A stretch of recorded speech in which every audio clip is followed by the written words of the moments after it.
Molti ci hanno chiesto perché è partita in Catalogna, cosa ha a che fare la Catalogna con la Sardegna, con la lotta per l'indipendenza della Sardegna. Ha a che fare moltissimo, perché se vinciamo qua, la causa della liberazione dei popoli di tutto il mondo, degli oppressi, dei lavoratori, di tutto il Mediterraneo, di tutta Europa e di tutto il mondo sarà più facile. La strada per la liberazione sarà più facile.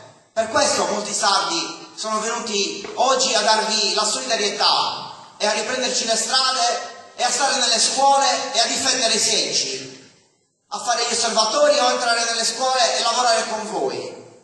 Per questo siamo venuti qua a darvi la solidarietà. Per cui la causa della Catalogna è la causa della liberazione di tutti coloro i quali stanno lottando per un mondo libero dalla menzogna di chi dice che votare, decidere non è legale. Anche la schiavitù non era legale, anche la battaglia non era legale,